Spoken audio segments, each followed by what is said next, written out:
Hey guys, it's me, Real Slim Katie 25, and I'm here today to don my Bootsies shirt and talk about Longlegs.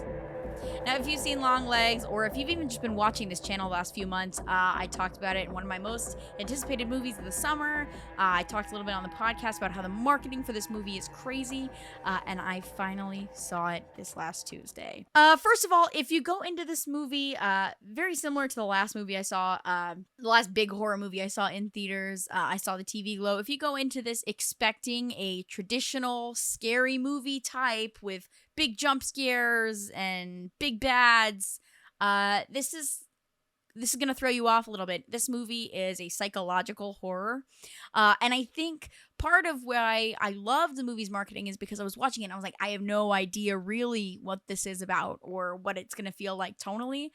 But I feel like that's also something that maybe didn't land as well for me because I didn't know what I wanted it to be, and then what it was didn't really align with what I thought it could be at all. Um, so yeah, that's interesting. So we start out. Lee Harker is our main protagonist. She is a young detective who is psychic. By the way, if you haven't seen Longlegs, I wouldn't watch a review of it. And I'd take a chance to pause, go back, see the movie if you're interested. If not, we're entering spoiler territory, okay? So Lee Harker is psychic. An older detective spots this and decides to put her on the case of a serial killer who is known for leaving no trace with his victims. Um, so this is really interesting. Let me talk first of all. That's like the premise, the synopsis. Let me talk about what I liked about this movie first. I loved the opening sequence of this movie. I think the first scene, I was like jaw dropped, gagged.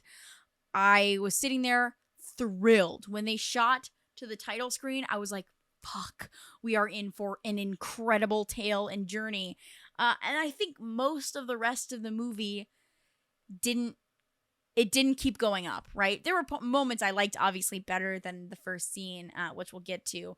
But we started off at such a high point. I was like, where are we going to go from here? Yeah, so we have this awesome title roll, awesome credits. We start by looking through letters. It's separated into three chunks. I don't remember the exact chunk names. But in the first half of the movie, first third of the movie, it's mostly about us figuring out who Lee is, what her abilities are, and starting to piece together a semblance of what is this? Who is Longlegs? A really great thing that this movie does is build suspense by not showing the character, right? They didn't show Nick Cage at all in any of the marketing. They don't show his face at all. In fact, one of the first jump scares in this movie is him bending down into frame as if you were going to see his face, which I think is an awesome moment, a real standout for me. Yeah, so I loved that. But when we get into the second part of the movie, they give us a full body reveal. And I know this was very intentional. Looking through and reading articles of the director, it was very intentional for them to reveal the killer and see that he's just a normal guy. And maybe it's not what you expect. But this, to me, I think the mystery and the anticipation and the suspense of seeing who is this character was like half of what was getting me excited and keeping me going in this movie. So when we lost that, I was just like, man, what else am I going to be excited about? So yeah, I don't think like this is where it's interesting, right? This is a true like detective movie in my opinion, a true psychological thriller, right? But then we're going to get into this third act here. When you start figuring out who Longlegs is and what it is, they have this awesome scene with an interrogation. And I actually read that this is the first time that the actors ever met on set. So they had never really met before. They met in character and filmed this scene for the first time, having never spoken about it before. And truly, the actress, they took her like heart rate was at like 130 beats per minute during the whole scene, right? Super fucking cool, by the way, that they did that. And I think a testament to them like really dedicating to putting acting first and characters first, and letting everything else fall into place, which was awesome. But at the climax of this incredible interrogation scene, she finally catches Longlegs, and then he's gone. So it sucks, right? We unravel into this twist. I'm assuming if you're here so far, you've already seen it. Her mother was involved with Longlegs. The whole thing is that he offers young families a doll. And this is very unclear and very muddy, so don't take what I'm saying for face value, right? But he offers them a doll, and the doll is meant to protect them. But if they don't take the doll, like there's like an exchange, there's an offer, right? So parents can either choose to accept this gift or not. And most families ended up dying. Cursed object.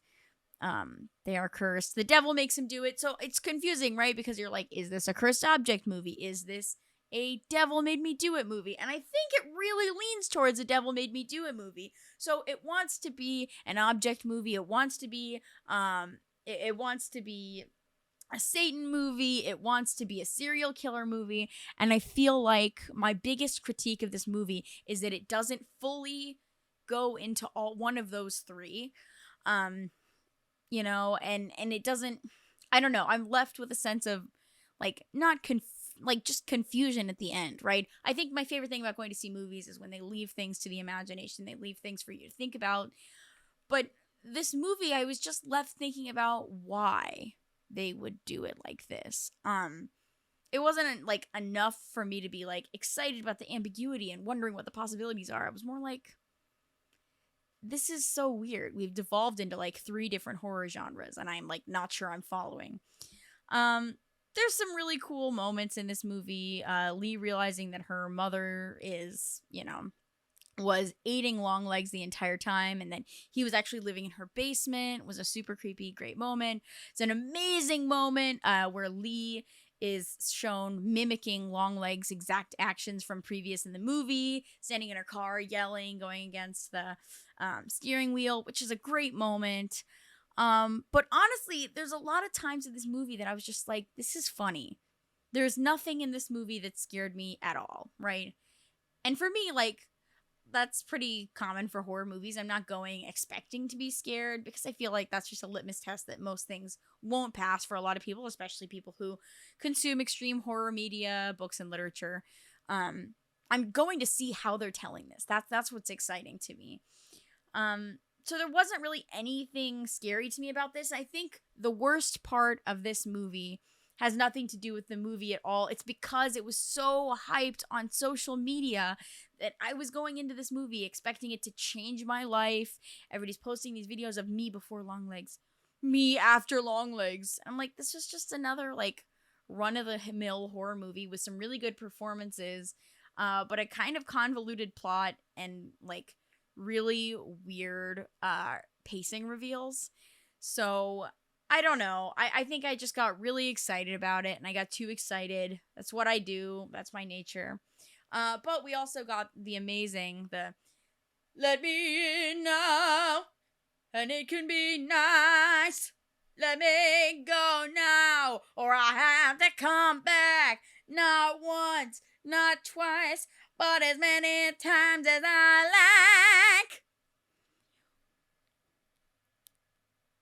How are you not laughing during this movie? It is the funniest shit I've seen in years. I haven't laughed this hard since I saw Hereditary, which is one of my favorites. I love Hereditary. So I think horror movies can have awesome elements of comedy.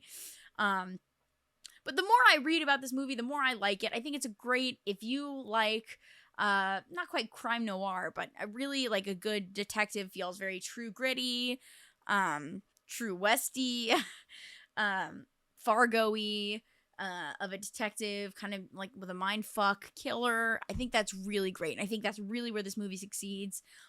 If you are going in with the expectation of being scared, I would say lower your expectations just a little bit. Sit down for a good flick. Nick Cage is awesome in this movie. That's my biggest complaint. I went to see it for Nick Cage, and I just wanted there to be more Nick Cage the entire time. I wanted him to be the whole goddamn movie. But if you want to see more horror content, if you want to see more reviews, let me know what you want me to watch up next. I can watch other things, not just new releases. So you just let me know.